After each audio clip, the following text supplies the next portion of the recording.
ఇవాళ పిడుగురాళ్ల అలాగే Tuni municipal vice చైర్మన్ల ఎన్నికలు జరగనున్నాయి. కోరం లేక ఇప్పటికే 2 సార్లు పిడుగురాళ్ల ఎన్నికలు వాయిదా పడ్డాయి. ఇవాళ కూడా మున్సిపల్ వైస్ చైర్మన్ ఎన్నికపై సందిగ్ధత నెలకొంది.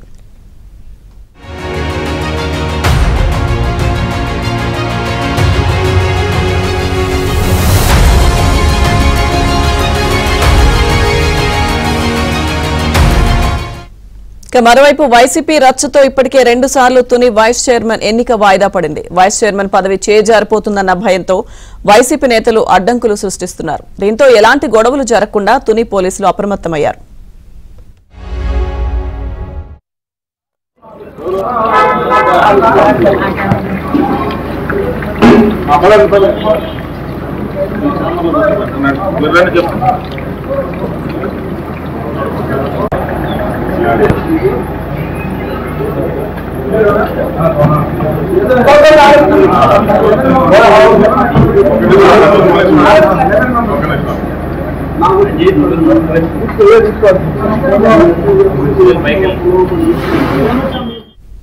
వైస్ చైర్మన్ ఎన్నికకు సంబంధించిన పూర్తి అప్డేట్స్ మా ప్రతినిధి సాంబశివరావు అందిస్తారు.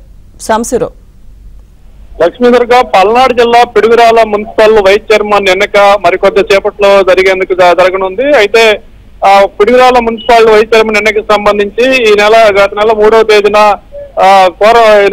ఎన్నికకు ఏర్పాటు చేయగా కోరం లేకపోవడంతో కూడా 2 సార్లు వాయిదా పడింది. అయితే ఈ రోజు మరో 3వసారి ఎన్నికకు నోటిఫికేషన్ జారీ చేయగా ఈ రోజు మొత్తం ఇప్పుడే కొంతమంది కౌన్సిలర్లు కౌన్సిల్ సమావేశానికి చేరుకున్నారు. మొత్తం పిడుగురాల మున్సిపాలిటీలో 33 మంది కౌన్సిలర్లు ఉండగా 33 మందిలో వైస్ చైర్మన్ గా ఉన్న వ్యక్తి చనిపోవడంతో వైస్ చైర్మన్ కొత్త వారిని ఎన్నుకునేందుకు ఎన్నికకు ప్రకటించారు. దీంట్లో గత 2 సార్లు వాయిదా పడిన ఎన్నికకు సంబంధించి ఈ రోజు 16 మంది సభ్యులు ఇప్పటికే కౌన్సిల్ కార్యాలయానికి చేరుకోవడంతో కూడా 16 మందితో కోరం సరిపోతున్న నేపథ్యంలో మరికొద్ది సేపట్లో ఎన్నికల అధికారిగా ఉన్న మురళి వైస్ చైర్మన్ ఎన్నికనైతే అధికారికంగా చేపట్టనున్నారు. అయితే ఇప్పటికే వైసీపీ నుంచి టీడీపీ నుంచి రెండు పార్టీల నుంచి కూడా అక్కడ వైసీపీ వైస్ చైర్మన్ పదవి కోసం పోటీ పడుతున్న నేపథ్యంలో మరి వైస్ చైర్మన్ పదవిని ఎవరు కైవసం చేసుకుంటారనేది కూడా మరికొద్ది సేపట్లో అయితే తేలనుంది. లక్ష్మీధర్గా. Right, thank you Sambasivarao.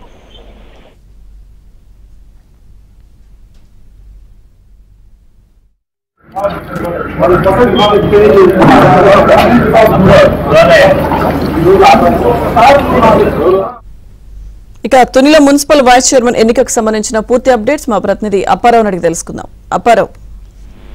లక్ష్మీధర్గా Tuni municipal vice chairman ఎన్నిక మరి కాసేపట్లో జరగనుంది. ఇప్పటికే వైసీపీ తీరుతో 2 సార్లు ఎన్నిక వాయిదా పడింది. ఇప్పుడు మళ్ళీ 3వసారి జరుగుతుండటంతో పోలీసులు కూడా పూర్తి స్థాయిలో భారీ బందోబస్తు ఏర్పాటు చేశారు.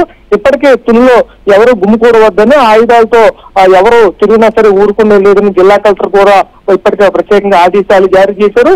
అయితే మున్సిపల్ చైర్మన్ స్థానం చేజారిపోద్దని భయంతో గడిచిన 2 సార్లు మీటింగ్లు కూడా వైసీపీ తీవ్ర స్థాయిలో గొడవకు దిగింది. ప్రధానంగా చెప్పాలంటే ఏదైతే వైసీపీ కౌన్సిలర్లు సభలోకి అడుగు పెడితే వాళ్ళందరూ కూడా చేజారిపోతారనే భయంతో ఇప్పటికే 2 సార్లు వాళ్ళని ఏజెన్సీలో క్యాంపులకు తరలించింది.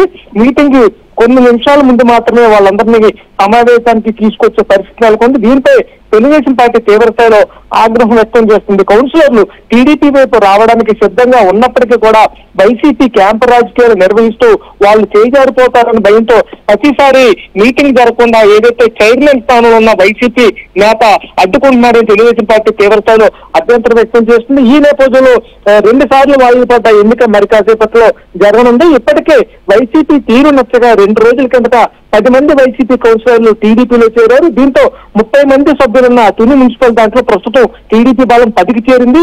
ఈ నేపథ్యంలో మరికొంతమంది సభ్యులు కూడా టీడీపీ వైపు వచ్చే అవకాశం ఉండడంతో వాళ్ళని కాపాడుకోవడానికి వైసీపీ క్యాంపు రాజకీయాలు చేయడం తీవ్ర స్థాయిలో ఉద్రిక్తత నెలకొందేలా చేస్తుంది. పోలీసులు కూడా తరచూ ఈ మీటింగ్ లో గొడవలు జరుగుతున్న నేపథ్యంలో భారీగా పోలీసు బలగాలను నియమించారు. మరి కాసేపట్లో మున్సిపల్ చైర్మన్ ఫలితం ఏ విధంగా ఉండబోతుందనేది ఉత్కంఠంగా మారింది. తెలుగుదేశం పార్టీ ఖచ్చితంగా వైసీపీ నుంచి వచ్చే కౌన్సిలర్లందరూ కూడా టీడీపీకి అనుకూలంగా ఉన్న నేపథ్యంలో municipal chairman vice chairman seat కుర్చీ తమకే వస్తుందని కూడా తెలుగుదేశం పార్టీ ధీమాగా ఉందని చెప్పాలి.